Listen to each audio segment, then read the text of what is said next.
flashy, but on stage I like them as flashy as you can get them.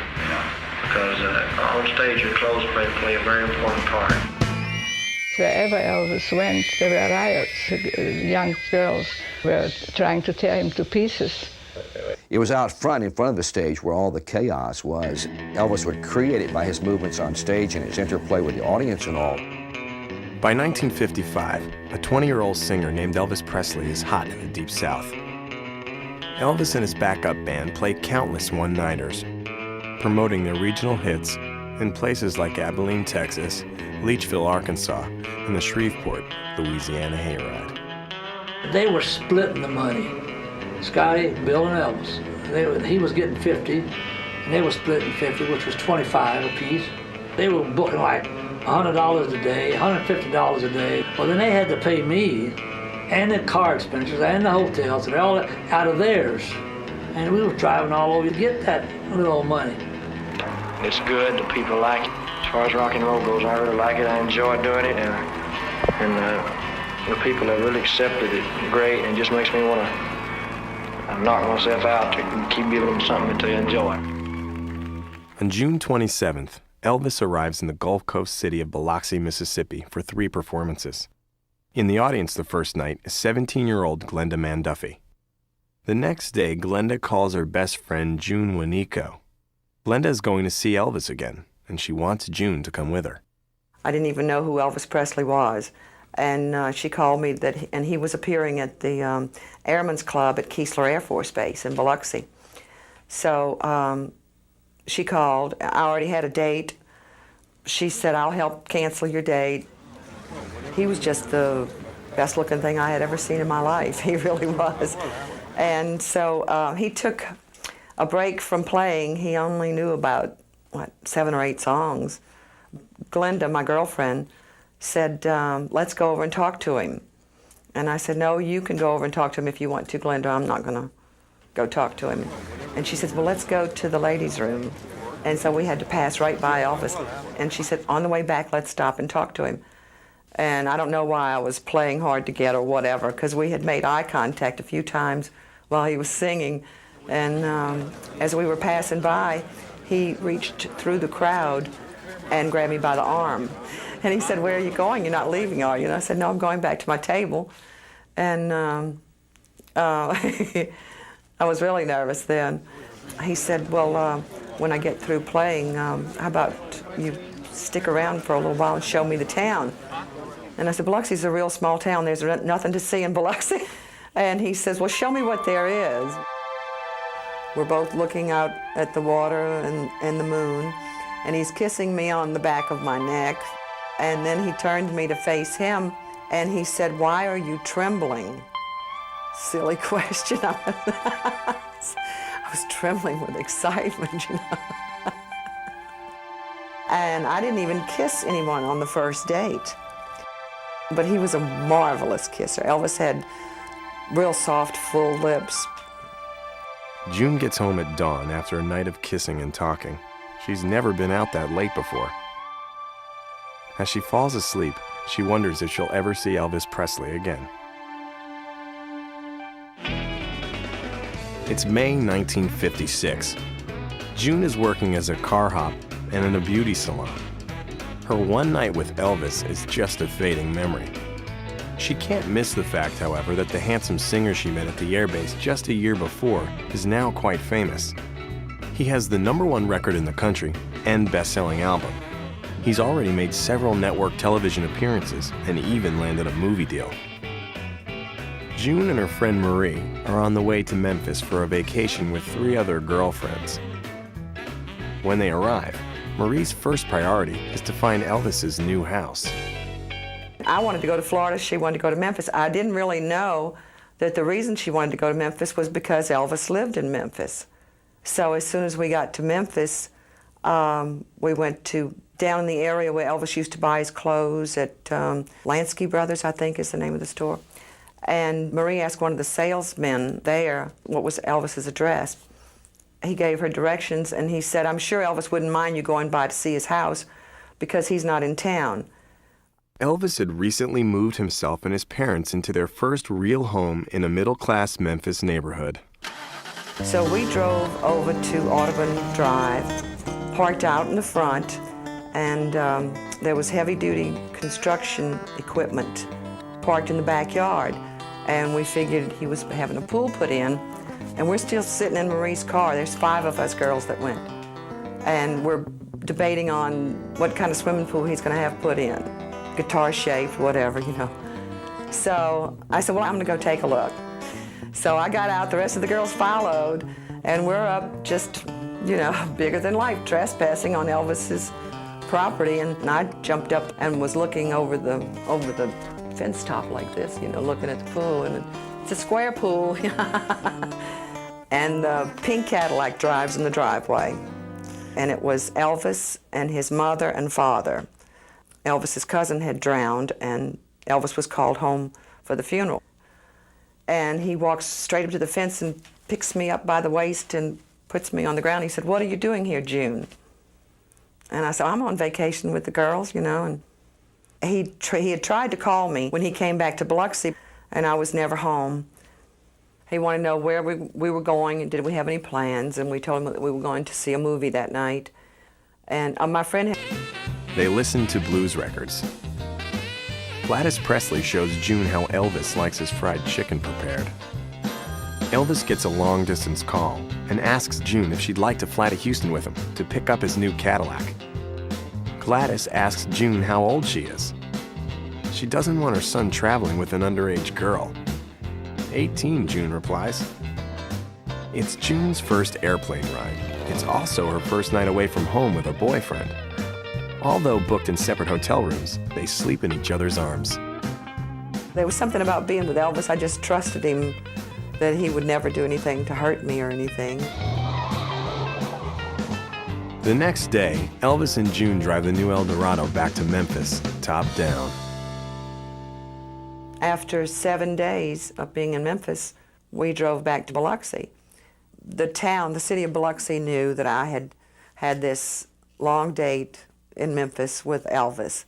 The daily newspaper, the Daily Herald, did an interview with me after we went to Memphis. Total strangers wanted to rip my eyes out. You know, you think you're really something, and you're not. You know, you're trash and all this kind of stuff. But you just overlook stuff like that.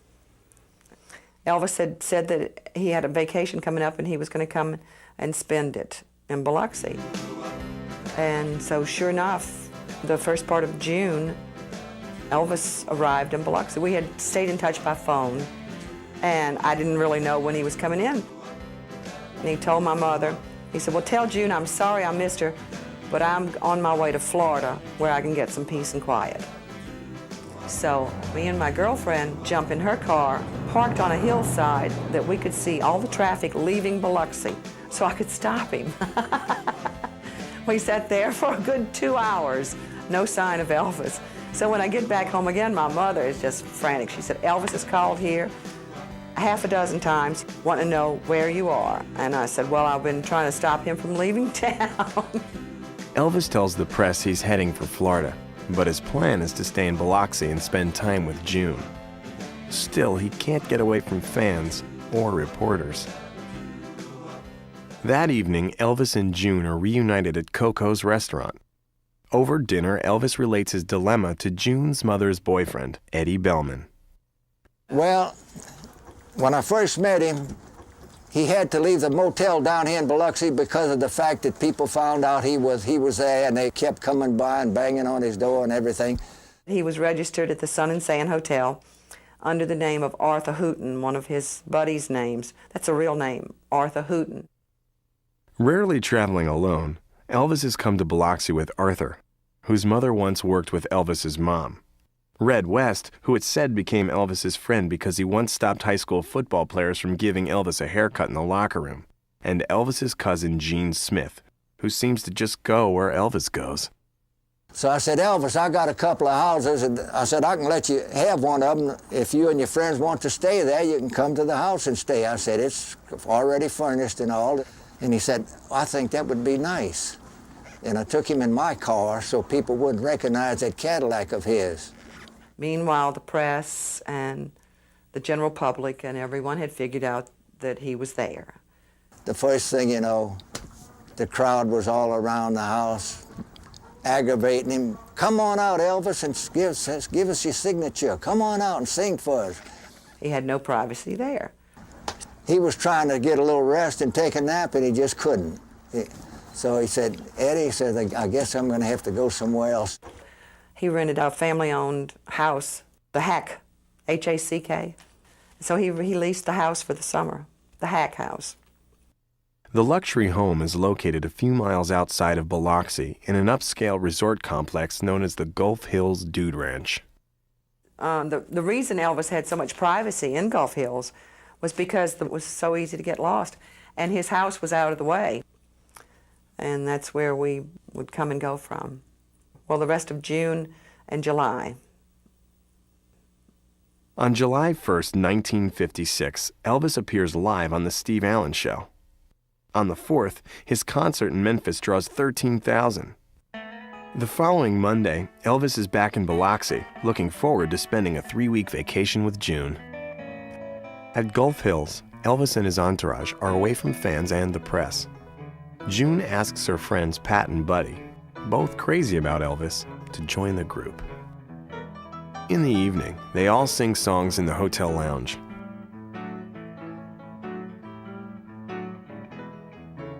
They smoke tiny cigars and use them to set off fireworks at the resort's golf course.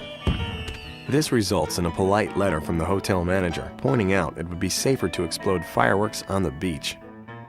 Despite Elvis and June's seclusion at Gulf Hills, the word gets out. Newspapers and magazines from all over the country are calling for an interview with Elvis's teenage girlfriend. The most asked question that I've ever been asked: was Elvis a good kisser? And the second most asked question was, did you go to bed with him? I didn't answer that one. When a New Orleans radio station broadcasts news of Elvis's engagement to June, Elvis fears his manager, Colonel Tom Parker, might hear the story. The colonel would always kind of say, Elvis, be careful, because, those girls may drop you if you get involved or you get married or something. Elvis accepted Colonel's advice, which was very wise of Elvis. Colonel Parker really created Elvis. When you say what was his role was to create an Elvis Presley. For one thing, he was a fantastic businessman. And he always used to say, I have only one artist, and that one artist is Elvis. Elvis and June race 90 miles to the Louisiana radio station. He tells listeners he's serious about his career and not about to wed. When I'm going to approach you with the question of when you do get married, what kind of a girl do you want? A blonde, a brunette, or a redhead? I haven't got a dream girl in my mind right now, Although Elvis is playing it cool, June's mother still has a good feeling about the young star. I liked him right off the start. I liked Elvis because he wasn't loud.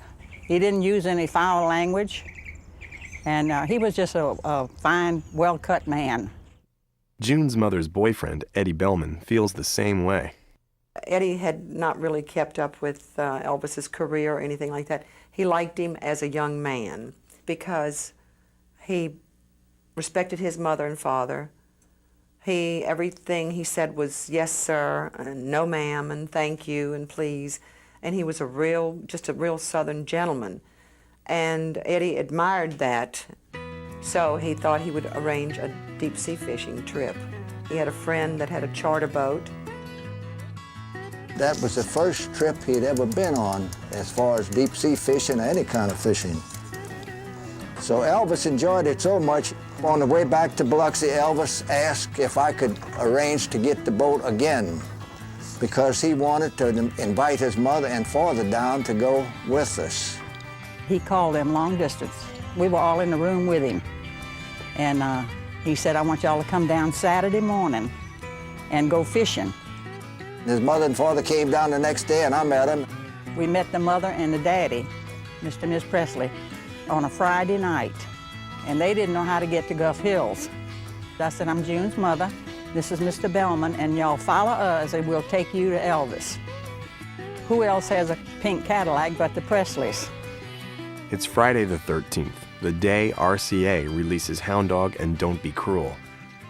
By the end of Elvis's vacation in Biloxi, the record will sell 1 million copies. The following day, we went fishing again. And his mother and father fished, Elvis fished, all his friends fished, June fished, everybody fished. I didn't fish, I was busy taking film, taking footage with my little 8mm camera. I asked Elvis, would he mind? He said, no, you take all you want. Elvis was reeling in sharks and everything else, you know, and it was something new to him. We just killed a fish that day, just had them strung up like you just wouldn't believe.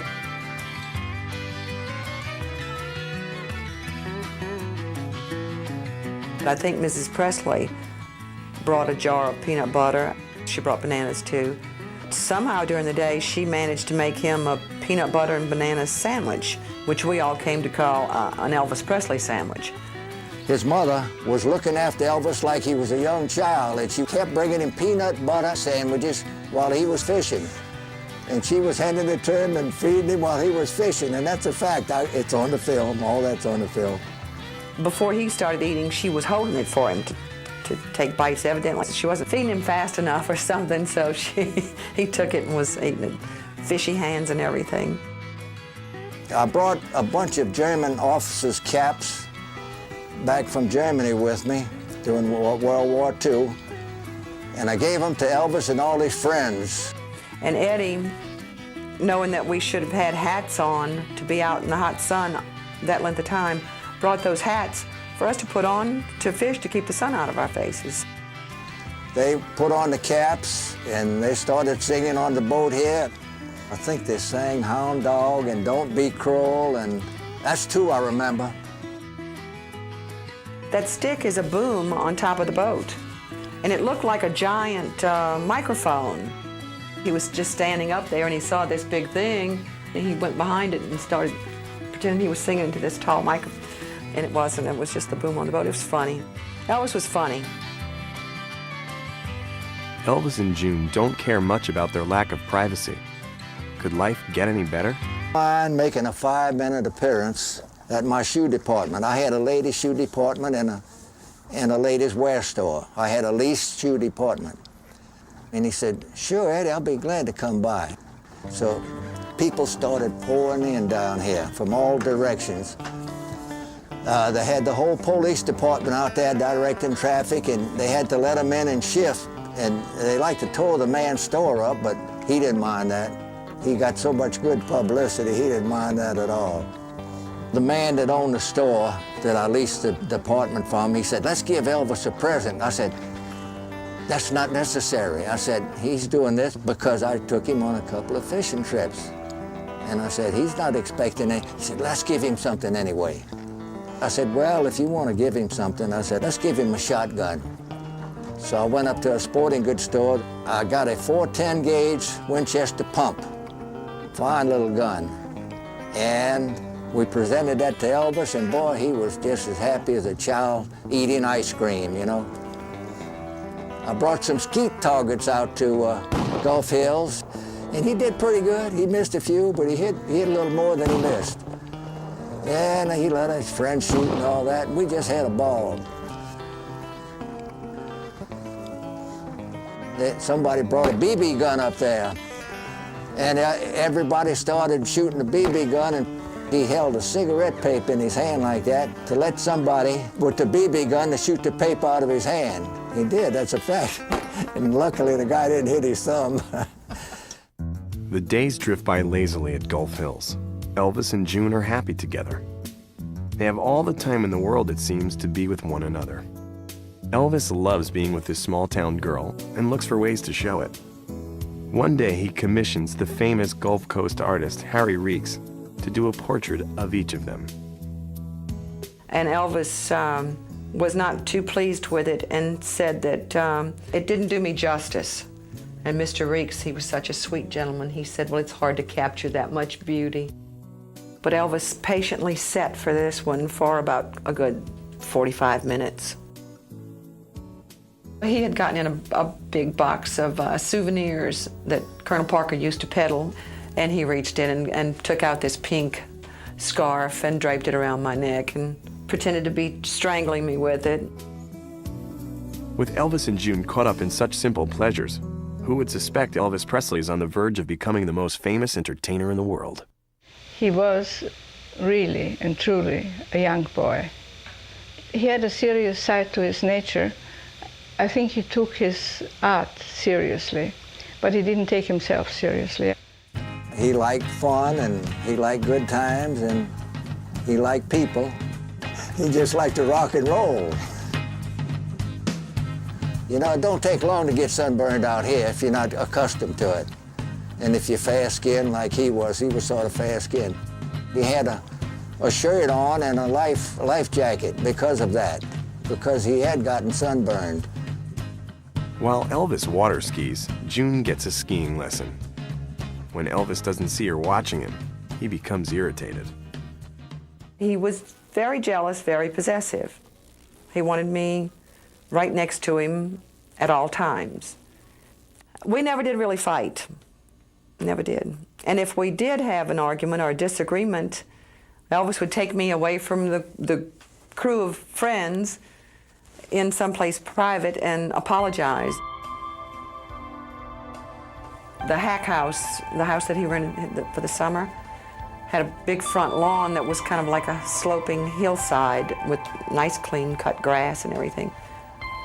We were laying out under the stars, and we had taken a sheet from the bed or blanket and laid it out, and passionate kisses. And he said, "I can't get married right away. I promised the Colonel I'd wait at least 3 years."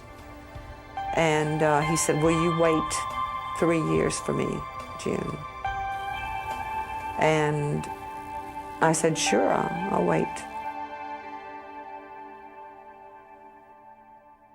Anxious to spend more time with his parents while on vacation, Elvis drives them to New Orleans.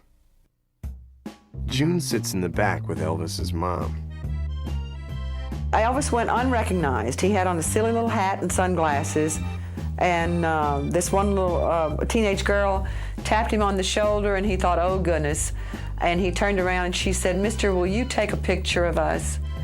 And the girls lined up in a line, and Elvis snapped their picture for them. Gladys says she's never seen Elvis taken with a girl as much as June. She kids Elvis that he better not let Colonel Parker know just how much.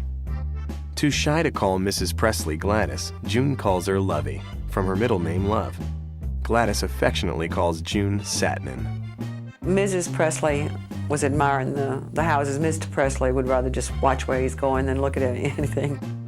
She was saying, "Wouldn't that be wonderful to live in a place like that?" And ended up, 6 months later, Elvis buys Graceland that looked like one of the homes on the beach, like some of those antebellum homes.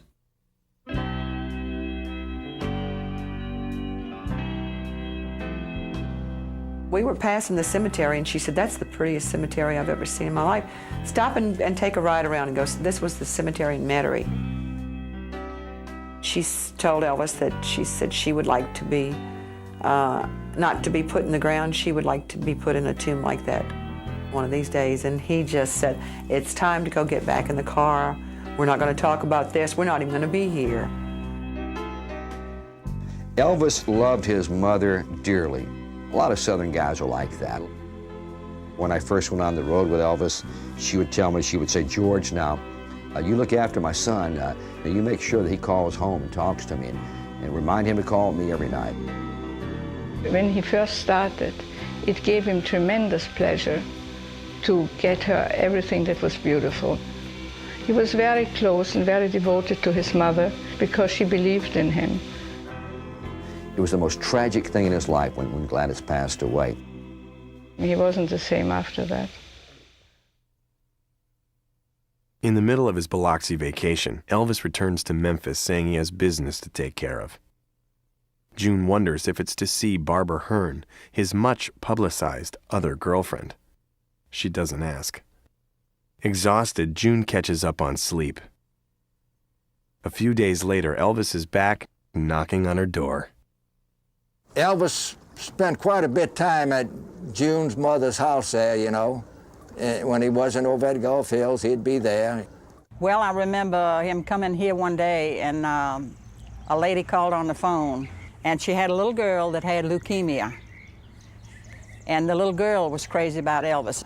And she wanted to know if she could bring her by and let Elvis talk to her. And I asked him, and he said, sure, come, tell her to come on up. I'll be glad to see her and talk with her.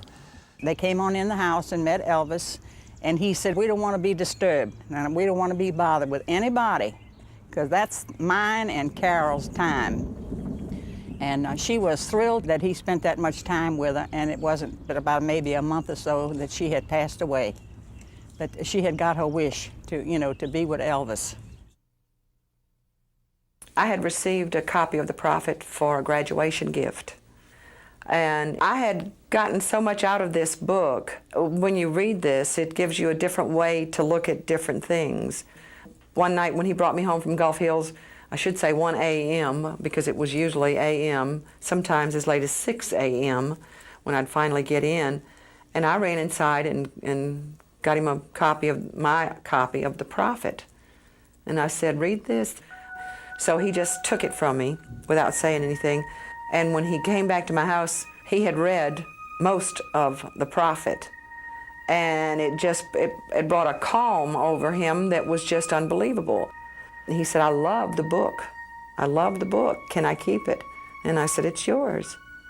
So come to find out, he kept it, a copy, not necessarily my copy, but a copy of The Prophet by his bedside throughout his entire life. Colonel Parker has booked Elvis on a 10-day Florida concert tour in early August.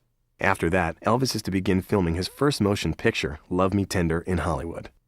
Knowing that Elvis will be clear across country in just a few weeks, June begs her mother to let her go on the tour. It takes the persuading of both Elvis and Gladys Presley to convince June's mother to say yes.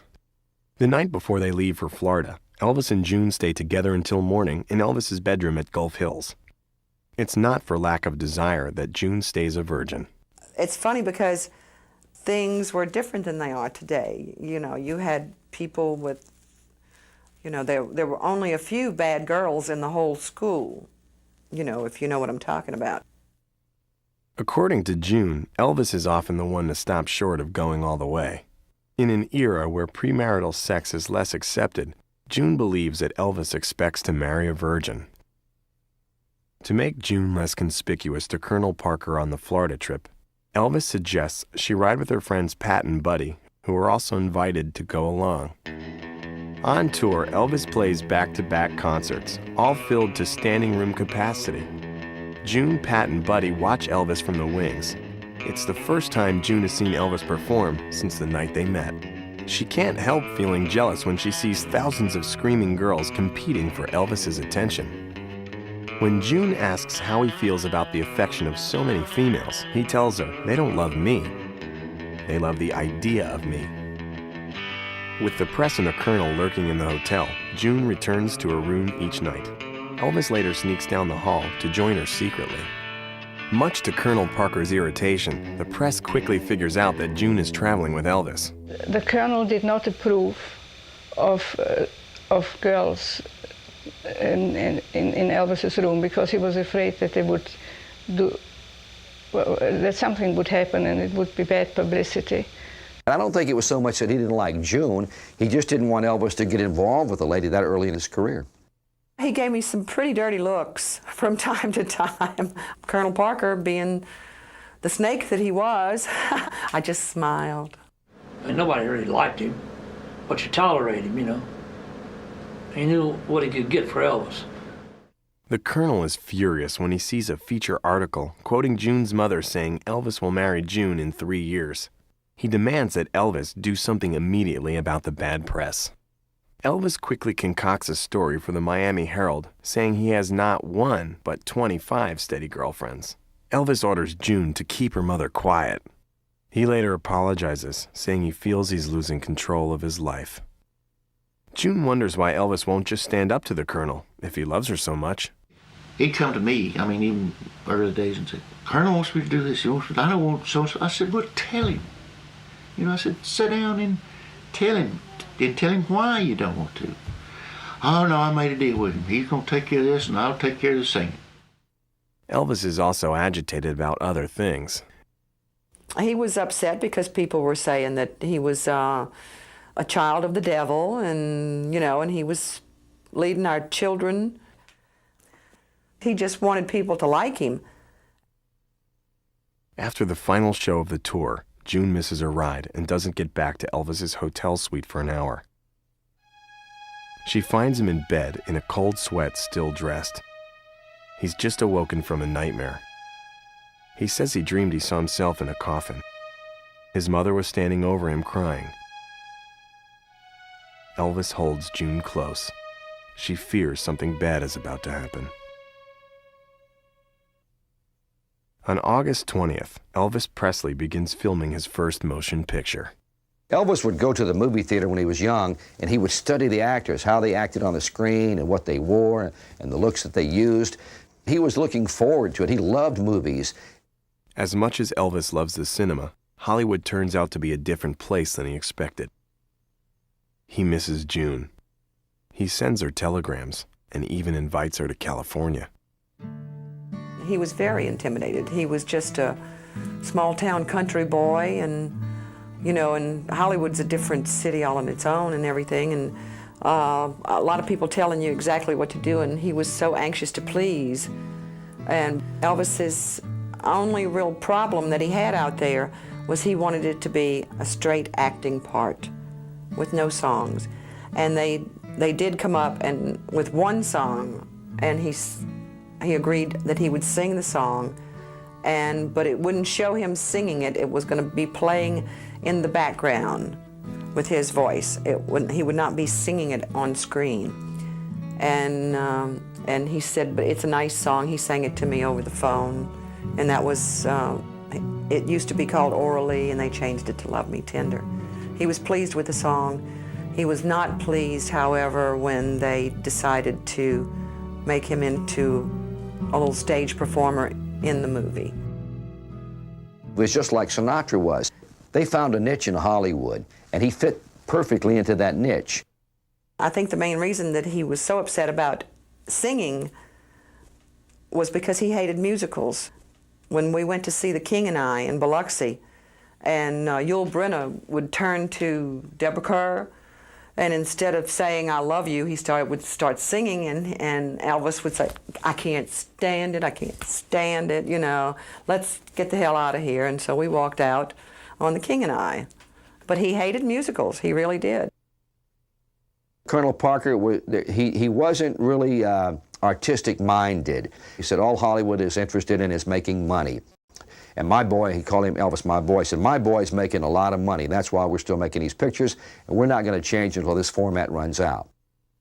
Co-starring with Elvis is the beautiful starlet Deborah Paget. Elvis thought Deborah Paget was one of the most gorgeous ladies that he'd ever met in his entire lifetime. He had a crush on her. I think Elvis would have liked to gone out with Deborah Paget and captured her for his very own, but Deborah was off limits to Elvis, which I was grateful for. She was seeing someone else at the time, so it never materialized. Also starring in the movie is veteran actor Richard Egan. And I had just been crazy about Richard Egan, and he says, how much do you love Richard Egan? And I said, oh, about as much as you love Deborah Paget. Elvis is meeting lots of people in Hollywood, including Nick Adams. The pushy young actor impresses Elvis because of his supporting role in the James Dean film Rebel Without a Cause. Nick introduces Elvis to Dean's co-star, Natalie Wood. He thought Natalie Wood was a fun girl. She was probably the hottest young female actress in Hollywood at the time, and I think that was more of an infatuation with Elvis. 2 weeks into the filming of Love Me Tender, Elvis makes his first appearance on The Ed Sullivan Show. TV Guide marks the occasion by doing a cover story. June and her mother buy a television so they can watch. They are not alone. 82% of American households with a TV turned on that night see the broadcast. Elvis is proclaimed the king of rock and roll. When Love Me Tender wraps in mid-October, Elvis returns to Memphis, anxious to see his parents. He calls June and wires her money to fly up and stay with him. Back on Audubon Drive, June can see how much things have changed. Now large groups of fans constantly linger outside the Presleys' home, hoping to meet Elvis. He attracts huge crowds, even in Memphis, where he once felt less conspicuous. Elvis and June lie in bed talking for an hour. June asks him about stories in the press detailing romances with other women. And when I questioned him about it, he said, "Don't believe anything you read in the paper. Everything you read about me is for publicity purposes." Longing for privacy, Elvis stays home. After days of feeling trapped, he and June slip out to a local Memphis theater to see newsreel footage of Elvis's Tupelo homecoming concert. When moviegoers realize Elvis is actually in the building, there is a riot. Surrounded by police, he barely escapes the theater, with June close behind. Elvis tells her that for the first time, he fears for his own life. Nick Adams arrives from Los Angeles. He talks openly in front of June about Natalie Wood's interest in Elvis. In fact, his advice is that Elvis should be seen with other girls. June wonders why Elvis ever invited him. Elvis says Nick more or less invited himself. Yeah, Elvis said he was a lonely little guy. Be nice to him, June. But Nick even made a couple of passes at me. You know, and I said, you better keep your hands. If you want your hands, you better keep them to yourself. Elvis and June ride out to Mud Island to talk. It doesn't seem like the same place it once was. Elvis is clearly distracted by all the new things going on in his life. June knows he loves her, but wonders if she can ever get him back. Elvis wanted me to go and have a studio portrait made. And so I agreed to go have a studio portrait made. And when I got in there, the photographer said, did you want one smiling? And me and my silly wit, I said, well, I don't know, crying might be good, you know. And so we did, and premonition of some sort, I don't know, for me to send Elvis a picture of me crying. Elvis entertains Natalie Wood in Memphis. June sees newspaper stories about Natalie's visit. A few days later, Elvis calls June. He tells her the Colonel found out about her stay in Memphis. He says they will have to cool it for a while. I can't totally blame Colonel Parker for wrecking our relationship, because Elvis could have said, I'm not interested, I'm not going to do it. On November the 19th, fans are going wild buying tickets to see Love Me Tender. It's June's 19th birthday. She does not hear from Elvis. Elvis is dating a Las Vegas showgirl. The girl is spending the weekend on Audubon Drive. It didn't really make me jealous, it broke my heart. Elvis didn't need me, he had worlds, you know, the whole world full of girls of his choice. But no, I was not going to take a back seat to anyone. The day after Christmas, the telephone rings. Elvis is calling to say happy holidays. June asks why she hasn't heard from him. I don't know that he tried to call because I had no answer machine on my phone back then. He claims that he did try to call. June's New Year's resolution is to forget about Elvis Presley. She knows that she isn't cut out for his world. On March 18, 1957, June gets a telegram. Elvis wants her to meet him in New Orleans, where he'll be changing trains. He's heading back to Memphis, about to move into Graceland. June decides to go to the station. She has something she needs to tell him. It was really hard, and I just, he kept saying, you got to come home with me, I got a surprise for you. Mama can't wait to see you, and you're going to stay on the train with me.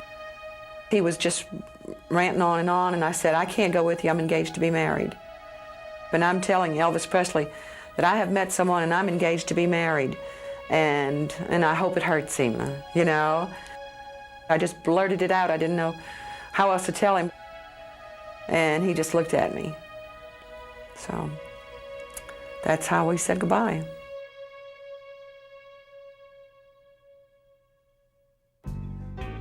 The news of Elvis's death just devastated me. And my husband of 20 years left work and came home to be with me because he heard on the radio, and he knew that I knew already, and he left and came home to be with me. And when he walked in the door, I'm trying to straighten up my face and put a cold rag on my eyes because I didn't want him to see how bad this had affected me.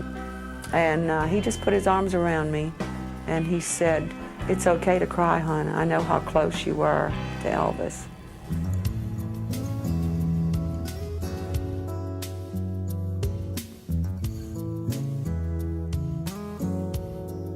Now when I look back on it, it's like a different lifetime because it has been so long ago.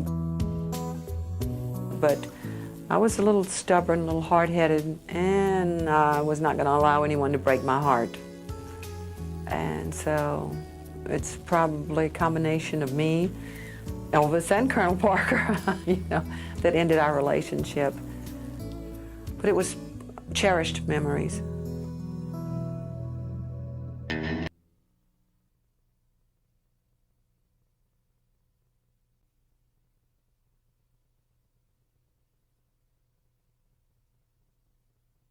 Coincidentally, Elvis and I were in the exact same class in high school from the 8th grade all the way through at Humes High School. It was just pure coincidence. He moved up from Tupelo when we met and became friends in high school. I became class president, editor of the yearbook, editor of the school paper, and I wanted to be a disc jockey. And Elvis quite frequently would bring his guitar to class. And I remember the first time we actually met in an 8th grade music class. He brought his guitar to class at Christmas time, got up and sang a couple of songs, and I was amazed because nobody in the school could do that. At that time, it wasn't fashionable to bring your guitar to school and sing, and the thing was athletics and things of that nature. Coming down Highway 49 from Memphis to Biloxi was a pretty straight shot, and Elvis never did drive slow. Elvis could probably drive from Memphis, Tennessee, even on two-lane highway. It's not, you know, two-lane highway. And he got in one night, was pretty aggravated because he had got caught speeding. Not that he, you know, but he was 3 hours for Elvis to make it from Memphis on a two-lane highway. So he was a speeder, and he got ticketed in Hattiesburg, Mississippi. So I'm not sure whatever happened to it. I think the guy probably saved his carbon copy and, you know, as a souvenir, but happy that he had been the one to stop Elvis. A lot of people ask, how can you remember, you know, especially details. Some of my friends that have read my book, especially in such detail about the things that happened that long ago, but you always remember things that are special to you. And it wasn't like just an ordinary date or an ordinary trip to the zoo. It was special, you know, and you just remember every little detail of everything that happened. I put it aside, and it was in my closet for years and years and years. And I even loaned it to one of Elvis's friends to take out of town with him. And, you know, he could have lost it. Something could have happened, but he brought it back to me. And thank God, because it was the only film I had, you see. But, hell, I trusted the man, and I let him have it. And I'm fortunate that he took care of it and brought it back to me.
If he wasn't unwound, God, he'd stay up all night long, listening to the radio and talking, yip, yip, yip, you know.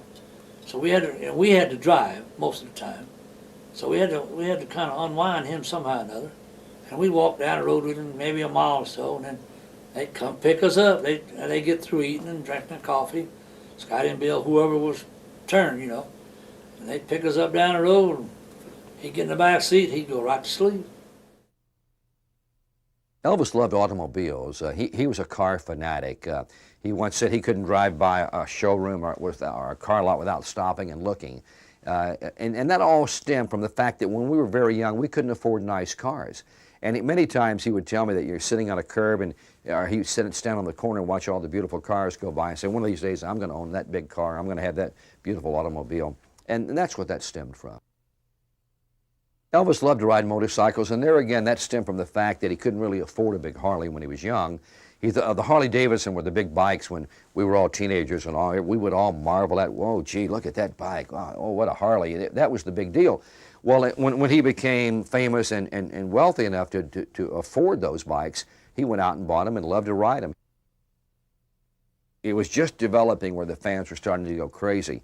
It was out front, in front of the stage, where all the chaos was, and where Elvis would create it by his movements on stage and his interplay with the audience and all. And the famous one was in Vancouver, Canada, where Elvis was performing outside on a football stadium, 100,000 people there, and there was nobody on the field, and Elvis comes out on stage and says, well, come on down, and they all emptied on the field, 100,000 people, charged the stage, had to stop the show. That happened a couple of 3 times, and finally Colonel Parker said, Elvis, we got to get out of here, this is getting dangerous. So Elvis he trimmed the show down from an hour till about 40 minutes, and as we left, Elvis jumped in a police car and took off, and we jumped in Elvis's limousine. I say we, the guys with Elvis at the time, there wasn't many, and Elvis's band, Scotty and DJ and Bill, we jumped in his limousine. Well, the fans charged the stage, turned the stage over, completely demolished it, took all the wood parts of the stage for souvenirs, took all the sheet music, took the music stands, took what instruments were left as souvenirs, and then they came to the car where we were. They thought Elvis was in the limousine,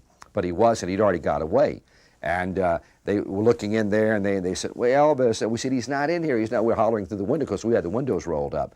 And so they took knives, and they went down the side of the car to scrape off paint for souvenirs. They pulled the license plates off. They broke the aerial off. They were about to demolish the car. Then they started rocking the car. So we were in Vancouver, Canada, so I put the window down, and I told one of the police officers, I said, hey, you know, they're going to kill us in here. They're going to tear this car up. Can't y'all do anything? The guy said, hey, man, Presley's got a lot of money. He can buy another one. So at that moment, Scotty Moore was driving. We said, Scotty, hit that gas pedal. Let's get out of here, man. So Scotty hit that gas pedal, and they kind of got out of the way because we were coming through, you know, heck or high water, and Scotty plowed through these people. We got out of there. But it started to get like that all over the country, and but it was fun, and it was interesting, and it was very colorful. We went to see the Tupelo concert footage that was showing, like in the newsreel at the theater, and when we came out, the police came to get Elvis and said that they wanted to, that fans were mobbing the car, and they wanted to make sure Elvis was safe. And they weren't concerned with the car, so they put Elvis in a police car. My friend Pat had gone to the ladies' room. I didn't want to leave her in the ladies' room and find out we're not there. I ran to get her from the ladies' room. We went through, the usher led us through an outside fire escape down to the same police car that's surrounded by screaming fans, and we were helped inside the police car with Elvis.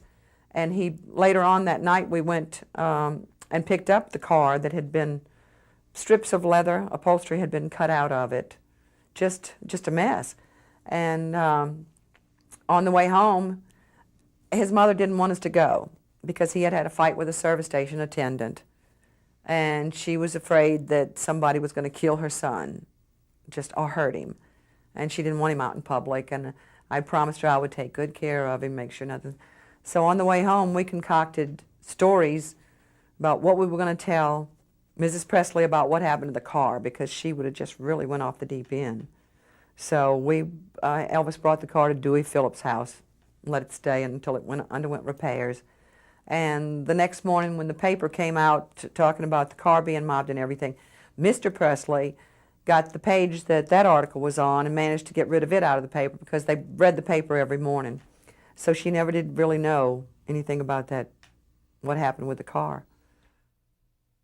Well, I was always glad to see him come up, you know, and of course when he told her to come visit him in Memphis, well then, we was all excited, you know, waiting for for her to leave, you know, to get a flight out and go visit, and he couldn't meet her at the airplane because, I mean, at the airport, because so he sent his mother.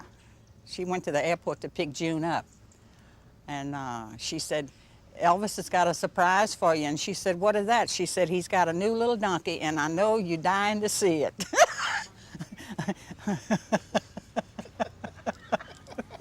We won't elaborate on that. Okay. Of course, when we went to see the rough cut of Love Me Tender, we went in the balcony. And it was, actually it wasn't a balcony, it was a child's crying room where you brought your children when they cried. And we saw it up there. So, and we were brought in through a, you know, an upstairs where you don't go through the rest of the people. And he was critical. And you know, and he said, I sound like a hillbilly and things like that. I mean, you know, he didn't like it. I loved it. I thought he was just gorgeous, so big and humongous on the screen. You know, just, that's a lot of Elvis up there. I also took film of June when Elvis was lying on the floor on his stomach. She was picking blackheads off him. Maybe I shouldn't have said that. But, you know, we all have them at one time or the other.